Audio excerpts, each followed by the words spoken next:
In a dry canyon in northeastern Arizona, a peach tree can look out of place. Its leaves are green against sandstone. Its fruit appears in a landscape associated with dust, wind, and long distances between water sources. Yet for generations, Diné growers made peach orchards part of life in Canyon de Chelly and its tributaries. They planted seeds, guided water to alluvial terraces, protected trees from animals, harvested fruit in late summer, dried it for winter, and traded it beyond the canyon. The story becomes even more remarkable because these orchards were caught in the violence of the 1860s. During the campaign that led to the Long Walk, the United States Army destroyed crops, livestock, and orchards to force Diné surrender. After years of imprisonment at Bosque Redondo, Diné families returned west under the Treaty of 1868. The peach orchards did not simply wait for them unchanged. People replanted, protected surviving stock, and rebuilt a food system in a place that had been deliberately damaged. This is not a story about a miraculous fruit tree. It is a story about horticulture, seed selection, soil, water, labor, trade, disruption, and recovery. The question is how Diné peach growers made orchards work in an arid landscape and how the trees became part of rebuilding after removal. The National Park Service calls the peach Diné de Zetso and describes it as an important food source for Navajo people and many Pueblo communities of the Southwest for several hundred years. The peach itself came to the region through Spanish colonial expansion. That origin matters. It reminds us that cultural history is not a sealed container. Diné growers did not invent the peach, but they did cultivate and adapt it over generations, making it part of a local agricultural system suited to their own places and needs. By the 18th century, Canyon de Chelly had become a major center of Diné peach production. The setting helped make that possible. Seasonal runoff came down from cliffs. Springs and seeps could supply water. Alluvial terraces offered deeper soils than the surrounding uplands. None of this meant farming was easy. Water had to be directed, trees had to be protected, and crops remained vulnerable to drought, frost, flood, disease, and animals. A canyon orchard was not nature doing all the work. It was a managed landscape. The physical method was strikingly practical. According to the National Park Service, Diné cultivators planted peach trees from seed rather than relying on grafted nursery varieties or rooted cuttings. Over time, seed planting and selection produced populations adapted to alkaline, sandy soils and desert climate. The fruit was often small, closer in size to an apricot than to the large peaches seen in supermarkets today. Their value did not depend on their uniform appearance. It depended on whether trees could live, fruit, and reproduce in difficult conditions. This difference is important. Modern commercial peaches are often bred for traits such as size, color, shelf life, or transport. A locally adapted orchard can be valued differently. Its strength may lie in surviving heat, drought, soil conditions, and irregular water. The National Park Service describes the Canyon de Chelly peach as a distinct local landrace, shaped by long-term cultivation. That term does not mean the trees are frozen in the past.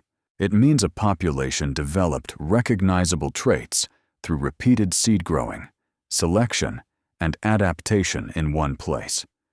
The orchard was also part of a seasonal food system.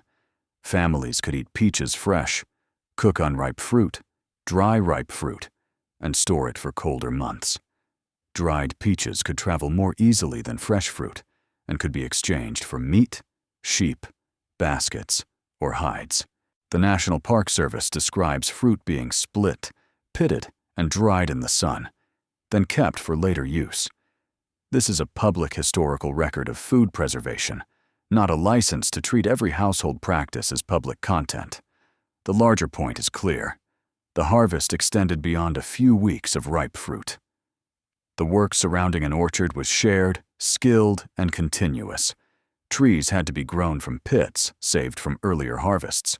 Water channels were dug from springs where possible. Fences protected trees from wildlife and livestock. Dead wood could be removed, while the trees were otherwise allowed to develop multiple trunks, like large shrubs. The process did not follow the uniform rows and pruning systems of a modern commercial orchard. It followed the terrain, water, and accumulated experience of growers working in an arid canyon. That kind of knowledge is easiest to overlook because it does not always leave a single dramatic object. A treaty can survive as paper. A fort can survive as stone. Orchard knowledge appears in living trees, seed lines, soil deposits, water channels, old photographs, and the choices growers make. It is historical evidence spread across a landscape. Then came the destruction of the 1860s. The United States military campaign against the Diné did not target only people in battle. It also targeted the material systems that allowed families to stay on their land. Crops were burned, homes were destroyed, livestock was taken or killed, and orchards were cut down. The strategy was brutally direct. Remove the means to feed and sustain people, then force surrender and removal. The Long Walk and Bosque Redondo cannot be reduced to a backdrop for an orchard story. They were a catastrophe of forced removal and confinement. Thousands of Diné people were marched hundreds of miles from their homeland, and many died during the period of imprisonment. The 1868 treaty ended the Bosque Redondo internment and allowed return to a defined reservation. But a legal return did not restore all that had been destroyed. Families came back to a landscape altered by war and absence. The orchard question after 1868 was therefore practical as well as symbolic. Which trees had survived? Which seeds had been saved? Where could water be found? How could a household rebuild a harvest while also rebuilding shelter, herds, fields, and community life? The National Park Service reports that Diné people re-established orchards after return, sowing saved peach seeds and working with trees that could re-sprout from cut stumps. By the 1870s, U.S. military personnel and Indian agents recorded newly planted trees and older trees that had survived the 1864 devastation. This is the first real payoff in the evidence. The orchards returned because people worked to bring them back. The trees mattered, but they were not independent heroes. Seeds had to be planted. Water had to be managed. Young trees had to be protected. Harvest had to be processed. A surviving trunk did not become an orchard without people. By the 1880s, accounts recorded large numbers of peach trees in favorable places within the canyons. The National Park Service cites the archaeologist Cosmos Mendeleev, who observed that some clumps contained hundreds or even 1,000 trees. His language reflects the outsider's perspective and should not stand in for Diné voices, but the scale he described helps confirm what other evidence shows. Peach horticulture had returned as a major feature of the canyon landscape. The return also complicates the way resilience is often discussed. Resilience can become an easy word, as if people naturally recover from violence without cost. The orchard record offers a more accurate picture. Recovery involved labor under difficult conditions. It involved rebuilding after loss. It involved knowledge that had survived alongside people, not a simple return to normal. The fact that orchards reappeared does not erase the Long Walk. It shows a specific way Diné families rebuilt within its aftermath. The 20th century brought a different kind of change. Federal agencies working on the reservation distributed peach trees in Canyon de Chelly during the 1930s. The National Park Service notes that these new trees introduced other genetic types into the established peach population. At the same time, commercial breeding in the United States was increasingly producing named varieties selected for market traits. That history matters because it explains why old local peach populations could become vulnerable. introduced varieties, changing farming practices, and the decline of small orchards can alter or dilute a locally adapted line. Again, the ordinary explanation is stronger than a mystery. The danger to the historic peach is not a lost secret. It is the familiar pressure faced by many local crop varieties: fewer growers, changing water systems, altered land use, imported stock, and the difficulty of maintaining seed populations over time. A tree can survive for decades, but a landrace survives only when people keep planting, selecting, and caring for it. That is why contemporary restoration is important. The National Park Service documents work by a Navajo scientist and collaborators to study and restore traditional peach horticulture. The project joins historical research, genetic work, and community education. It does not claim to recreate every past practice exactly. It aims to understand the orchard's history and support future growers who can maintain trees adapted to local conditions. The science has a clear role. Researchers can compare genetic material, identify relationships among trees, and study traits that may help explain drought tolerance or adaptation. But science is not the sole owner of the story. A tree's genetic profile cannot tell us who carried fruit home, which families replanted after removal, or how a harvest fit into a household's year. Those questions require archival records, community knowledge shared publicly, and careful attention to what has not been recorded. The same principle applies to water. Visitors often see a dry canyon and assume fruit trees would be impossible there. But desert does not mean without water. Canyons can hold springs, seasonal runoff, shaded soils, and flood-deposited terraces. Diné growers took advantage of these microenvironments. They dug channels by hand and placed orchards where water and soil made cultivation possible. The landscape was harsh, but it was not uniform. This makes the peach orchard a powerful subject for Navajo echoes because it changes the viewer's map of the Southwest. It replaces the stereotype of an empty desert with a working agricultural landscape. It shows that water knowledge is not only about dams or canals built by governments. It can be about noticing runoff, tending a spring, planting in a protected terrace, and choosing seeds that can handle local soil. There is also an economic story. Fresh peaches were seasonal, but dried fruit could be stored and traded. That made the orchard part of a wider network of exchange. It connected canyon growers with people who had other resources. It allowed food to move without a rail line or a refrigeration system. In this sense, drying fruit was not a small domestic detail. It was a technology of time, a way to carry summer's harvest into winter and across distance. The orchard was never separate from other Diné economies. Sheep, crops, trade, household labor, and travel could all intersect. Yet this episode should not collapse them into one generic picture of traditional life. Different families made different decisions. The sources document patterns, not a script that every Diné household followed in the same way. Precision is a form of respect here. The most revealing object may be the peach pit. It is small, easy to discard, and almost invisible in an archive. But saved pits became future trees. Archaeological deposits and historical accounts show that pits accumulated where fruit was processed. In practical terms, a pit could be food waste, a planting resource, or a tool used in processing. In historical terms, it connects the orchard to continuity.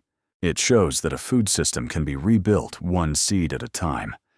We should also name the evidence limit. The National Park Service and historical records establish that Diné peach orchards were important, that the military campaign damaged orchards, and that orchards were re-established after return. They do not let us assign every orchard to a named family, reconstruct every lost tree, or present a generalized visual reconstruction as a photograph. The strongest documentary does not fill those gaps with invention. It shows what the records can prove. What they prove is already substantial. Diné growers developed a peach population suited to a difficult landscape. They made fruit part of food storage and exchange. Their orchards were damaged during a campaign of removal. After Bosque Redondo, people returned and rebuilt them. Later, changes put the historic population at risk, and present restoration work seeks to keep that agricultural inheritance alive. The climax is not a single tree discovered in a hidden place. It is the return of cultivation after forced absence. When people replanted seeds, protected trees, guided water, dried fruit, and renewed orchards, they were doing more than preserving a crop. They were rebuilding a relationship with land that removal had tried to break. That is why a peach orchard in Canyon de Chelly is more than a beautiful image. It is evidence of a living landscape shaped by Diné labor and decision-making. It carries a history of colonial introduction, local adaptation, military destruction, return, and restoration. None of those layers cancels the others. The answer to the opening question is therefore clear. Navajo peach orchards returned after the long walk because Diné people came home and deliberately rebuilt them with seeds, surviving trees, water knowledge, and sustained labor. The return was neither automatic nor complete. It was a documented process of recovery after a documented act of destruction. The next time a peach tree appears against the canyon walls, it should not be treated as an exotic surprise. It should be seen as part of an agricultural record, a tree shaped by generations of growers, a food source carried through seasons, and a living reminder that the desert has never been empty of knowledge. There is a second reason the orchard history matters. It challenges the habit of treating indigenous agriculture as static. The peach was not native to North America, yet Diné growers made it part of a locally grounded food system. This was neither passive adoption nor the disappearance of older knowledge. It was adaptation. Growers took a tree introduced through a colonial world and, over generations, selected seed, found suitable terraces, and made it productive under conditions that commercial orchard manuals were not written to address. That distinction is useful because it prevents a false choice between traditional and modern. Every agricultural community works with change. The question is who controls that change, whose knowledge guides it, and whether the resulting crop can serve the people who grow it. In Canyon de Chelly, peach trees became valuable not because they were Spanish or because they were old, but because Diné growers made them fit a specific place. Their local adaptation is the historical fact worth following. The work of making a tree fit a place unfolds slowly. A seed-grown peach does not guarantee that it will resemble the tree that produced it. Each seed can carry different traits. That uncertainty can be a problem for a commercial grower who wants rows of identical fruit. It can be an advantage in a dry landscape because it creates variation. Over many seasons, people can favor the trees that bear reliably, endure local weather, or produce useful fruit. The NPS account describes exactly such a process of long-term inbreeding and crop selection. The orchard was therefore a living collection of experiments conducted by growers across generations. Water reveals the same patient logic. A modern viewer may imagine irrigation as a large engineered system, but small channels can matter when a spring or runoff reaches a terrace. The National Park Service reports that Diné cultivators dug channels from springs by hand and fenced orchards. This does not mean water was abundant or that every year was successful. It means growers made a careful use of the water that existed in particular places. A terrace that caught runoff could become a productive site, while land only a short distance away remained too dry for a tree. The annual cycle also added resilience. Fresh fruit arrived during a narrow harvest window. Drying changed that schedule. Once fruit was split and exposed to sun, It could be kept for later food and exchange. Food preservation is sometimes presented as a background chore. In an arid agricultural setting, it is central infrastructure. It reduces dependence on one short season, makes travel possible, and creates options when weather disrupts the next harvest. The peach orchard was a place where tree care and food storage technology met. Historical photographs and outsider accounts must be handled with care. A photograph of a Diné woman carrying peaches, for example, can document a date, an object, or a location. It cannot automatically reveal a person's name, private thoughts, or the full meaning of the harvest. The NPS article uses such records alongside archaeology and contemporary knowledge to reconstruct a broader picture. That is a good model for this documentary. Let each source do the job it can actually do. A photograph can show a basket. A pit deposit can show fruit processing. A report can record an orchard. None should be made to speak beyond its evidence. The same caution applies to the military destruction. The historical record shows that the U.S. campaign damaged crops and orchards as part of forcing removal. We should not claim to know the exact number of trees cut in every canyon, or invent a scene in which a particular family watches a particular orchard fall. The documented scale is enough to explain the stakes. Destruction targeted the capacity of people to remain self-sustaining, and rebuilding required more than the treaty's words. After the treaty, re-establishment took place alongside other difficult returns. People did not come back to an untouched world with empty time for horticulture. They had to secure food, restore sheep herds, repair homes, renew social ties, and navigate a reservation system increasingly shaped by federal agents. The return of orchards is meaningful precisely because it happened amid those demands. It shows that agriculture was not postponed until life became easy. It was part of making life possible again. Today, orchard restoration should not be framed as a museum project. The NPS describes research intended to help sustain genetically distinct peaches and educational orchards. The aim is future growing as much as historical interpretation. A seedling in a demonstration orchard is not a portal to a pure past. It is a practical question.